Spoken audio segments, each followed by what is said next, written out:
Hello, and welcome to this first lesson on GCSE Geography, and it's called How Do Ecosystems Operate? We're going to keep things fairly simple to begin with, and we have two things that we need to learn today. First of all, what does this word ecosystem mean? And secondly, to understand what is the difference between biotic and abiotic elements.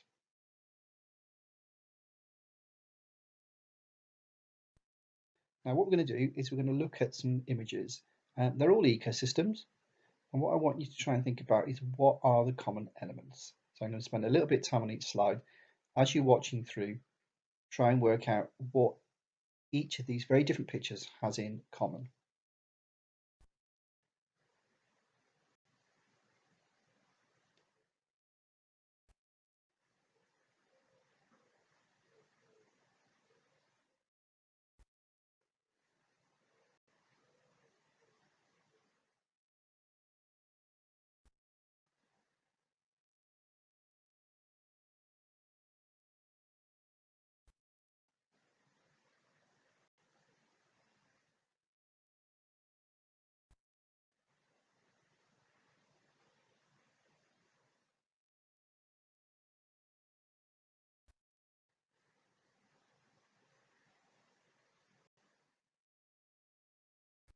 Did you get it? Well, hopefully you noticed that there are certain things there, that they all have plants, they all have animals, and there's air, there's soil, there's water, all sorts of different things. And this is because an ecosystem is a word we use to describe the way in which living organisms interact with each other and their physical environment. So the key elements here are the interaction, the idea that we're looking at living organisms, but also the idea that we're looking with the physical environment in which those organisms live. So hopefully you noticed also that there was a tremendous variety of scales here. So we had a picture of a pond, we had a picture of a forest, which could have been Thetford Forest. There's deserts, tropical rainforest. These are actually all ecosystems. And sometimes that can be a little bit confusing at first, but I just want you to understand that an ecosystem is just a way of describing what we see in nature. So we can look at an ecosystem in lots of different scales. Look at the definition on the previous slide, and you can see that it fits all those different examples. Okay. As I said, it's really a way to describe what we see when we observe, when we look at a set of plants, animals, how they interact with each other, and their environment. And the rest of this week's lessons are going to be focused on giving you the vocabulary you need to describe an ecosystem. So there's some new words to learn. First off, we're going to look at biotic and abiotic. Biotic refers to something that is living. For example, plants, animals, even something as small and minuscule as bacteria. If it's living, it's biotic. Okay. Abiotic refers to something that is not living. Air, water, rocks, soil, the sun. But both are vital for an ecosystem to survive.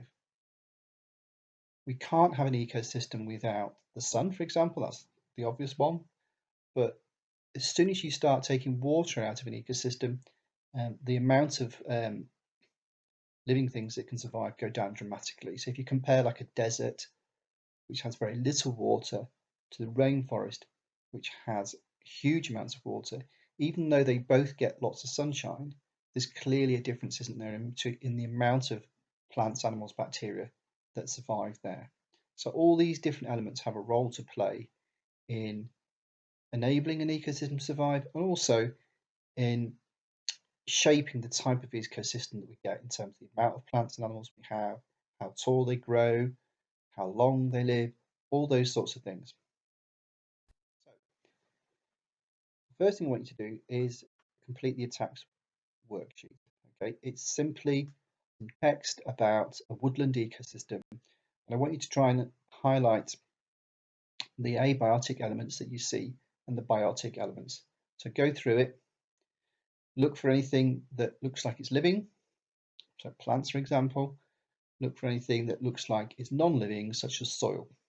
Okay, now this is online learning, so if you're struggling to print or download the worksheet, just send your teacher some examples of biotic and abiotic elements, and if you can do that via show my homework or email. Okay, I'm going to set a quiz. Also, Mrs. Ellis is going to be sending out a photocopy from the textbook, so you can get some textbook reading as well with some questions, and they need to be completed and sent to your teacher as part of this week's work. Okay, there will be a second PowerPoint coming up, and with further instructions then. Okay, that's all for now. Thank you. Ecosystems will be in your back garden as well, by the way. So if you want to do some practical work, go and have a look. See if you can identify in your garden what the living elements are, what the non-living elements are. If your parents don't mind, have a dig up, have a look at the soil, see all the different things that are living in there. Or have a look if you've got any trees or shrubs or anything like that. It's not just the plants, all those little tiny insects and things like that. They're all a really, really important part of the ecosystem. Okay, that's all for now. See you later.